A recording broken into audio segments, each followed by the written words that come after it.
Hi friends, എല്ലാവരെയും എൻ്റെ കുഞ്ഞു വീഡിയോയിലേക്ക് സ്വാഗതം ചെയ്യുന്നു. ഇന്നത്തെ വീഡിയോയിൽ കാണിക്കുന്നത് ബാക്കി വന്ന ചോറ് ഉപയോഗിച്ചുണ്ടാക്കിയ ഒരു അടിപൊളി ക്രിസ്പി സ്നാക്കാണ്.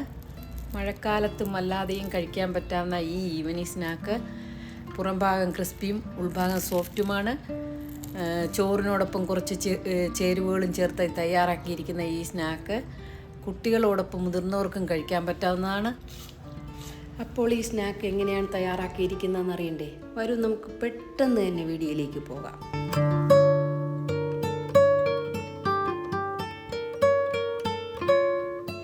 ഈ സ്നാക്ക് ഉണ്ടാക്കുന്നതിലേക്കായിട്ട് 2 കപ്പ് ചോറ് ഒരു ബൗളിലാക്കി വെച്ചിട്ടുണ്ട്.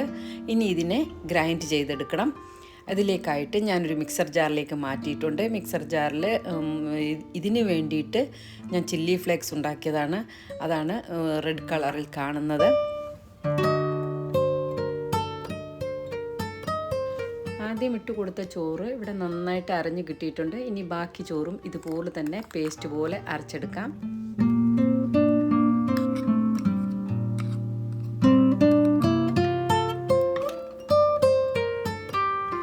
ഇവിടെ ചോറെല്ലാം നന്നായിട്ട് അരഞ്ഞ് കിട്ടിയിട്ടുണ്ട്. ഇനി അതേ മിക്സർ ജാറിൽ തന്നെ 2 മീഡിയം സൈസിൽ പൊട്ടറ്റോ കഷ്ണങ്ങൾ ഇട്ട് കൊടുത്തതിന് ശേഷം 2-3 എരിവുള്ള പച്ചമുളകിൻ്റെ കഷ്ണങ്ങളും ചേർത്ത് കൊടുത്ത് വീണ്ടും നല്ല പേസ്റ്റ് പോലെ അരച്ചെടുക്കണം. ചോറ് അരച്ച് വെച്ച അതേ ബൗളിൽ തന്നെയാണ് ഈ പൊട്ടറ്റോ പേസ്റ്റും ചേർത്ത് കൊടുക്കേണ്ടത്. കൂടെ 2 ചെറിയ spoon ginger garlic paste, 1 table spoon chili ഫ്ലേക്സും ചേർത്ത് കൊടുക്കണം.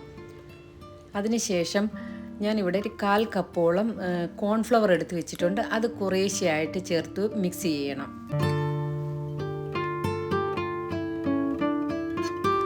മിക്സ് ചെയ്യുന്നതിന് മുമ്പ് ഇതിനോടൊപ്പം 1 പിടി ചെറുതായി അരിഞ്ഞ മല്ലിയിലയും ആവശ്യത്തിന് ഉപ്പും ചേർത്ത് കൊടുക്കണം.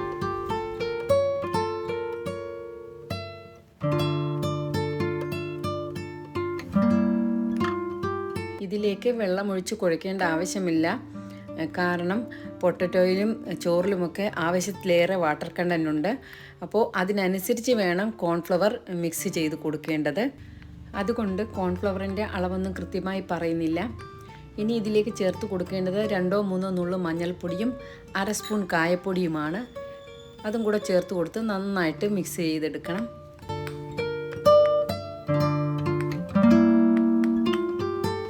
സ്നാക്കിൻ്റെ ബാറ്റർ റെഡി ആയിട്ടുണ്ട്. ഇനി ഇതിനെ ഫ്രൈ ചെയ്തെടുക്കാം.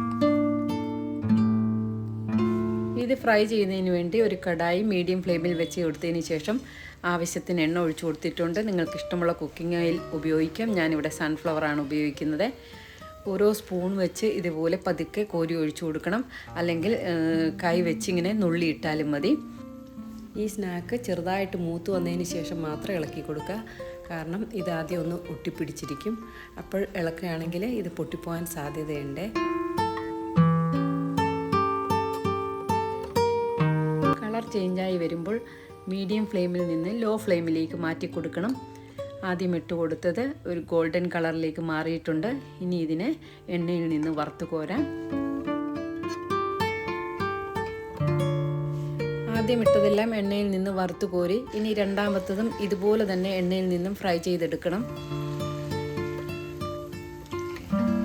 ഈ മിക്സ് ചൂടായ എണ്ണയിലിട്ട് 1 മിനിറ്റ് കഴിയുമ്പോഴത്തേക്കും ഇതിൻ്റെ ഷേപ്പ് ഡബിളായിട്ട് മാറും. കാരണം ഇതിൽ പൊട്ടറ്റോ ചേർത്തിരിക്കുന്നതുകൊണ്ടാണ്. അങ്ങനെ രണ്ടാമത്തെ ബാച്ചും ഫ്രൈ ചെയ്തെടുത്തു. ഇത് ചൂടോടു കൂടി തന്നെ കഴിക്കാൻ ശ്രമിക്കുക. ഇതിൻ്റെ കൂടെ ടൊമാറ്റോ സോസോ ഗ്രീൻ ചട്നിയോ ഉപയോഗിക്കാവുന്നതാണ്. ഞാനിവിടെ ഗ്രീൻ ചട്നിയാണ് ഇതിനോടൊപ്പം കഴിക്കാൻ തയ്യാറാക്കിയത്. അതെങ്ങനെയാണ് ഉണ്ടാക്കുന്നതെന്ന് നിങ്ങൾക്കൊക്കെ അറിയാമായിരിക്കും. അപ്പോൾ ഈ വീഡിയോ നിങ്ങൾക്ക് ഇഷ്ടപ്പെട്ട് കാണുമെന്ന് കരുതുന്നു. ഇഷ്ടപ്പെട്ടിട്ടുണ്ടെങ്കിൽ ഉടനെ തന്നെ ഇത് തയ്യാറാക്കിക്കൊള്ളുക. കാരണം ഇത് നല്ല അടിപൊളി ക്രിസ്പിയായ ഒരു സ്നാക്കാണ്. ബാക്കി വന്ന ചോറ് കളയൊന്നും വേണ്ട. ഇങ്ങനെ ഇതുപോലുള്ള പല റെസിപ്പികൾ ഉണ്ടാക്കി നോക്കാവുന്നതാണ്. അപ്പോൾ നിങ്ങൾക്കിത് ഇഷ്ടപ്പെട്ടെങ്കിൽ ലൈക്ക് തരിക, നല്ല കമൻ്റ് ഇടുക. അതുപോലെ തന്നെ പ്രിയപ്പെട്ടവർക്ക് ഷെയർ ചെയ്യുക. പിന്നെ പുതിയ വ്യൂവേഴ്സ് ആരെങ്കിലും കാണുന്നുണ്ടെങ്കിൽ നിങ്ങളുടെ വിലയേറിയ സപ്പോർട്ട് ഞാൻ പ്രതീക്ഷിക്കുന്നു. അപ്പോൾ ഇനിയൊരു വീഡിയോ വരുന്നവരെ എല്ലാവരോടും സ്നേഹത്തോടെ ബൈ.